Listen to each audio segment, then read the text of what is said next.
आपने अपनी पत्नी को पढ़ा लिखा के कांस्टेबल बनाया और आपकी पत्नी दूसरे के साथ पकड़ी गई, क्या कुछ कहिएगा? हमारी पत्नी का नाम हुआ पूजा कुमारी, जो कि समस्तीपुर पटोरी में शादी हुआ। हमारी शादी हमारा माता पिता और उसके माता पिता दोनों देख सुन के शादी ब्याह करते हैं, जो हिंदू रीति रिवाज में होती है। कोई लव मैरिज नहीं था, अरेंज मैरिज शादी हुआ था। दोनों परिवार से शादी किया गया था। शादी 10 फरवरी 2020 को हम दोनों की हुई थी। शादी के बाद कुछ दिन बाद हमारी पत्नी कही कि हम पढ़ना चाहते हैं, तो पढ़ने की इच्छा शक्ति को हम जताए और पढ़ाई के लिए उसको कई एक कोचिंग संस्थान में आना जाना हम किए। साथ में उसका जो खर्च होता था, नीड्स एंड डिमांड होती थी, उसको पूरा क्षतिपूर्ति जो भी होता था हम हर संभव प्रयास करते, जो पत्नी को करते हैं सारे लोग वैसे किया करते थे। उसके दरमियान पत्नी की एक बच्ची पुत्री का हमारी जन्म होती है शादी के 15 महीने बाद। इसका नाम सानवी है। और उसके बाद शादी के तकरीबन 3.5 साल बाद पढ़ाते लिखाते पत्नी का नौकरी होता है फायर कर्मी के रूप में, फायरमैन के रूप में, जो कि सुपौल जिला में पदस्थापना त्रिवेणीगंज होता है। और उस दरमियान ट्रेनिंग के दरमियान चूंकि पैसा नहीं मिलता है तो वहाँ से बीटा के लिए फिर जाती है। बीटा जो कि ट्रेनिंग सेंटर वहाँ होता है। ट्रेनिंग में 6-7 महीने का ट्रेनिंग होता है। इस बात से अवगत है सब लोग जो इसलिए इस विभाग से कर्मी है। 6-7 महीने का ट्रेनिंग होता है। उसी दरमियान उसका कई एक लोगों से संबंध होता है। उस ट्रेनिंग के दरमियान हमने पैसा की जरूरत होती है बहुत ज़्यादा, 10 से 15 हज़ार का महीना लगता है, क्योंकि सब लोग जानते हैं खर्च ज़्यादा होते हैं। उस समय सैलरी और नहीं मिलता है, तो अंततः हम माँ का भी गहना बेचे उस दरमियान, ताकि पैसों की कमी हमारे पास हो गई थी। तो माँ का भी गहना लेके हम बेच के उसको, मतलब कि जो नौकरी में जो ट्रेनिंग पीरियड में जो खर्च आता है उसको हम दिए। उसके साथ ट्रेनिंग पीरियड में दरमियान ही उसको कई एक लोगों से संबंध के बारे में जानकारी हुई। इस बात की जानकारी जब हुई तो हम इस बात से पत्नी से पूछना चाहे तो पत्नी बताने से इनकार करती। लेकिन ट्रेनिंग के उपरांत जो हमारे पास फिर स्वतः लौट के आती है हमारे घर। अब हम लोग ये सवाल कर रहे थे, आपको कब पता चला कि आपकी पत्नी का जो अफेयर है दूसरे सहकर्मी के साथ है? ट्रेनिंग जब करके आई ना मेरे पास, बीटा से ट्रेनिंग करके आई, तब पता चला हमको पूरी पत्नी का कई लोगों से संबंध है। जो सोशल मीडिया पे वीडियो आपकी पत्नी का वायरल हो रहा है, आपकी पत्नी कह रही है कि आपने षड्यंत्र के द्वारा, कर्मियों के द्वारा मिलकर पत्नी के फंसाने का आप पूरा प्रयास किया और उसमें आप सफल हो गए। क्योंकि हमारी पत्नी निम्न तबका का सोच रखती है, चरित्रहीन है, उसका बात क्या कहा जाए। लेकिन इस तरह का आरोप हम पर झूठा लगा रही है, क्योंकि इसका हम विरोध कर रहे हैं और इसके सारे सहकर्मी और सारे लोगों को जब अवगत कराते हैं इन सब चीज़ों से, तो इसी के विरोध में चाहते हैं कि पति पर झूठा एलिगेशन, मनगढ़ंत एलिगेशन लगाकर पति पर आरोप लगा के, मतलब इस तरह के जिसका वीडियो एविडेंस एक एविडेंस के रूप में बोल रही है। लेकिन इससे कई एक वीडियो एविडेंस है जो कि दिखाने लायक नहीं है, देखने लायक है लोगों की नज़र में। जो पुलिस प्रशासन को हम जो केस हो चुका है उन लोग से अवगत कराए हैं और कुछ मीडिया कर्मी को भी जो दिखाया गया है, लेकिन उन लोग को भी अवगत कराया गया। अच्छा, बंद कमरा का चाबी आपके पास भी था और पत्नी के पास भी था। पत्नी कह रही है कि कमरे का 2 चाबी था और हम घर से बाहर गए थे तो पति चाबी खोल के किसी अन्य मर्द को बिना कपड़े में अंदर घुसा दिए थे। क्योंकि वो जो वीडियो बना है नौकरी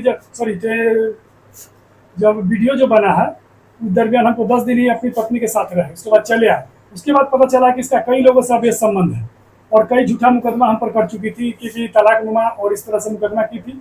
तो हम एविडेंस के रूप में, मेरे पास कोई साक्ष्य नहीं था, तो चूंकि हम वहाँ रहते नहीं थे तो साक्ष्य के रूप में वहाँ के सहकर्मी और साथ में आसपास पड़ोसी जन से हम जानकारी लिए, इसके अवगत कराए, तब जाके इसकी जानकारी हमको मिली। तब जाके हम पत्नी को इस तरह से कि हम वहाँ रहते भी नहीं थे ना, दूसरी चाबी थी हमारे पास, हम जाके वहाँ पर एविडेंस के रूप में कलेक्ट किया अपने बीच बचाव के लिए। आपका रिकॉर्डिंग आपके पत्नी के फोन में है जिसमें आप कहते हुए दिखाई दे रहे हैं कि देखा ना तुमको गाड़ी चढ़वा के उतरवा दिए ना। इस तरह की बात जो है, जब पत्नी क्रोध में आकर हम एक बार वो 1-2 बार जब पत्नी को जाने कई लोगों से अवैध संबंध है, इसका विरोध कोई भी करेगा। उस दरमियान भला बुरा बात भी निकल गया है मुंह से, हमारे मुंह से, इससे वही रिकॉर्डिंग करके। लेकिन आप खुलेआम धमकी दे रहे हैं, पुलिस प्रशासन को बोल रहे हैं कि कोई कुछ नहीं करेगा, महिला को कौन सुनता है। नहीं, ऐसे रिकॉर्डिंग में आपकी आवाज कैद हुई है। जी बिल्कुल नहीं, इस तरह का हम बात नहीं बोले। क्रोध में आकर किसी तरह का बात बोले तो पत्नी को, कोई भी पत्नी को देखेगा अवैध रूप से तो इस तरह से उसका मन और दिल को झकझोर देगा। उस तरह से सही बैलेंस में नहीं रहेगा, बातें जो है गलत सही निकल ही जाता है। किसी की नेचुरल चीज है। 1 अप्रैल को पत्नी को गाड़ी से टक्कर मारा जाता है, आपके ऊपर आपकी पत्नी आरोप लगा रही है, आपके घर वालों के ऊपर आपकी पत्नी आरोप लगा रही है, जान से मारने की कोशिश किया है मेरा पति। इस तरह का आरोप अगर रहता तो वहाँ के जो पुलिसकर्मी है उनको अवगत है, इनसे उसे FIR के लिए वो आवेदन भी दिए। लेकिन इन्वेस्टिगेशन करके उन लोगों ने बताया कि बाहर से धक्का मारा और उस दरमियान धक्का लगा तो उसके 3 दिन बाद हमको पता चला, जो कि हम घर पर ही थे। इसकी बात जानकारी हमारे पुलिसकर्मियों और आसपास ग्रामीण लोगों को सबको है। आप बोल रहे हैं कि माँ के गहना बेच के पढ़ाए हैं, आपकी पत्नी कह रही है कि ऐसा कुछ नहीं है, मेरी पढ़ लिख के पुलिस में जाए और मेरा हाइट था, शुरू से हम रनिंग करते थे। इस तरह से सब लोग, कहीं सारे लोग, आप लोग भी अवगत होंगे कि किसी भी शादीशुदा पत्नी का जो भी खर्च एंड नीड्स एंड डिमांड जो है पति पूरा करता है, इससे सब अवगत है। इस संसार और समाज सब लोग कोई जानता है। ये मनगढ़ंत बातें हैं। उसकी चाची, माँ तो उसकी है ही नहीं। माँ तो चूंकि उसकी चाची माला देवी के रूप में आवेदन किया जा रहा है। माँ बाप जो है हमारे सिंपैथी में है, लेकिन उसके आवेदन करता जो ही बनती है माला देवी, माँ नहीं है उसकी। एक झूठी मुकदमा के लिए एक मनगढ़ंत माँ बनाया गया है। आप अपने पत्नी से 3 लाख रुपया लिए हैं जमीन लिखवाने के लिए? जी नहीं, बिल्कुल किसी प्रकार का कोई पैसा नहीं लिया अभी तक पत्नी से। हम जो भी पैसा है खर्च शुरुआत में मतलब कि बच्चों के लालन पाने में दी थी, जो कि उसके बाद तो बिल्कुल ही जब जानकारी हुआ कि अवैध लोगों को संबंध देना उना बंद कर दी बातचीत पे, और झूठा मुकदमा कई एक बार की है, तलाकनुमा भी कर चुकी है। आपके पत्नी के बॉडी पे कई सारे काले निशान पड़े हैं, कौन दिया है वो निशान जो है चूंकि एक्सीडेंट के दरमियान उसका जब एक्सीडेंट हुआ था तो हम हॉस्पिटल में थे, तो गए थे तो उसके कई सारे चीज थे और हल्का पैर फ्रैक्चर भी हो गया था, जिसकी जानकारी सब लोगों को है। वहाँ त्रिवेणीगंज में जो पदस्थापन एक्सीडेंट हुआ वहाँ के भी लोगों को जानकारी है और वहाँ के ग्रामीण को भी जानकारी है। आपके ऊपर आरोप लगा है कि शराब पीकर आते थे, पत्नी को मारते थे और प्राइवेट पार्ट में मिर्ची डालते थे। इस तरह का झूठा मुकदमा अगर प्राइवेट पार्ट में मिर्ची डाला गया तो इसका मेडिकल कराया जाता।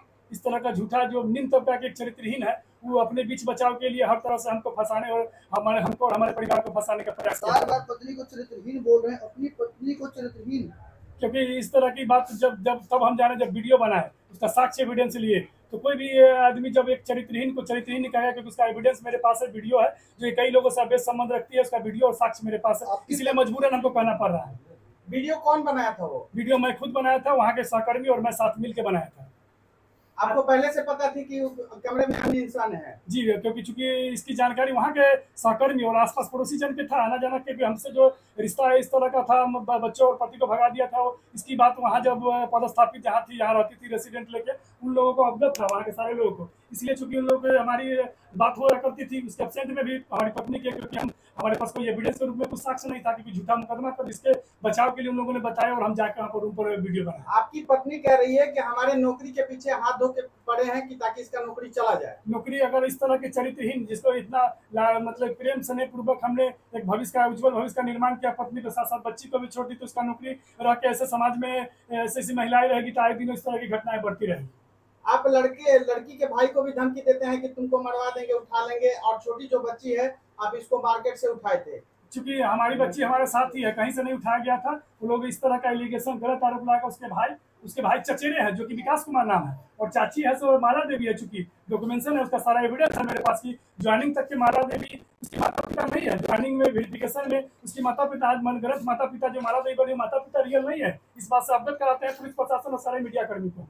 लड़की आरोप लगा रही है कि आप अपने माँ भाई बहन सबके साथ मिलकर आप उस पर अत्याचार करते थे। जी बिल्कुल गलत है। इस तरह का अन्यथा आरोप लगाया जा रहा है हम पर, क्योंकि हम पर इस तरह की जो महिलाएं हैं गलत तरीके से आरोप लगाकर हमारे बातों को और हमारे एविडेंस को दबाया जा रहा है। शादी के कितने दिन बाद से लड़ाई झगड़ा शुरू हो गया? शादी के क्या, हमारी लड़ाई झगड़ा कभी हुई नहीं पत्नी से। लड़ाई झगड़ा हमारे साथ पत्नी नौकरी के बाद रहना ही नहीं चाहे। क्यों नहीं रहना चाहती थी? क्योंकि उसको मतलब शुरू से ही लड़की चरित्रहीन थी, क्योंकि इसकी जानकारी हमको हुई तो हम देखे कि शादी विवाह हो गया, तो आए जी अतीत में हम जाना नहीं चाहते। अब से वर्तमान जो है मेरा अच्छा से बीते, और इसकी जानकारी जब हुई तो आज अंततः फाइनली हमको पता चली गया कि लड़की बिल्कुल। कब पता चला कि आपकी पत्नी चरित्रहीन है? जब इसकी जानकारी, जब एविडेंस के रूप में वहाँ कलेक्ट किए, जानकारी मिला, तब जाके जब हम वहाँ गए। बोल रहे हैं कि शुरू से पता था, शुरू से पता नहीं था, शुरू से पता था इसके बारे में, चरित्रहीनता के बारे में, लेकिन इस बात को हम नजरअंदाज करते थे, क्योंकि मेरी पत्नी थी। दाम्पत्य जीवन में इस चीज की जानकारी केवल हमको थी। इसलिए एक मिनट, क्यों पढ़ाए लिखे हैं आपको पता चला? क्योंकि नौकरी होने से पहले वो हमारे साथ ठीक ठाक रहा करती थी। नौकरी होते इस तरह की मतलब कि जो सही में बताया गया था, अवगत थे लोग, जो जानते थे, वो चीज दिखाया गया उन लोगों के द्वारा।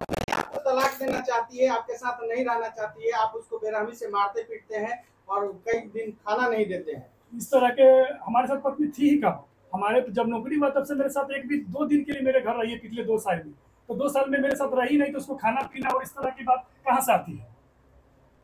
आप रखना चाहते हैं? जी बिल्कुल, हम अभी भी इस बच्चों के लिए, जो हमारा बच्चा का लालन पालन, माँ की कमी होती है, इस बच्चों का उसको हर संभव प्रयास किया जा रहा है कि माँ को, बच्ची को हमारी माँ मिल जाए, क्योंकि माँ के बिना बहुत मुश्किल होता है बच्चा का जीवन यापन करना। लेकिन आपकी पत्नी बेड से उठने के हालत में नहीं है, उसका क्रियाक्रम बेड पे हो रहा है, और आपका धमकी भरा एक ऑडियो उसके पास है, एक नहीं 2 ऑडियो है, और एक वीडियो कॉल का स्क्रीनशॉट है। आप किस महिला से बात कर रहे थे? जो महिला है जो हमारे ही गांव के ही हमारे पड़ोसी है। कई एक महिलाएं हमारे से बात करती है, जैसे आसपास पड़ोसी है, रिश्तेदार है, बहुत सारे संबंधी है, उन लोगों से बात करते हैं। किसी आज आए दिन आज भी तो सब लोग बात करते हैं। बात करने का ही मतलब सब लोग गलत ही हमारे संबंधी। आरोप लगा रही है कि इनसे आपका बात करते हैं और इनसे आप रात में दिन में मिलने इस जाते तरह का झूठा जो एक गलत लोग है दूसरे लोगों को गलत साबित करने के लिए हर संभव प्रयास किया जाता है हमें उसके द्वारा। पत्नी का आरोप है कि उनका आप तो पर्सनल वीडियो वायरल कर दिए। नहीं तो पर्सनल वीडियो वायरल करने का रीजन है कि जो कानूनी तरीके से गलत तरीके से महिला सिंपैथी में जो केस FIR हम पर अभी झूठा मुकदमा पिछले महीने जो किया गया है, इसके लिए कोई बीच बचाव के लिए इस तरह का एविडेंस को हम मतलब सोशल मीडिया पर जारी किया गया, क्योंकि बीच बचाव का कोई रास्ता मेरे पास नहीं था। पत्नी आपको दबंग बता रही है कि पुलिस कोर्ट कचहरी थाना कुछ नहीं करेगा। ऐसा अगर रहता तो हम हमारे पर झूठा मुकदमा नहीं होता और हम इस मुकदमे से पीड़ित और पूरे परिवारजन का नाम जो है अभी जो परेशान है ऐसा नहीं होता।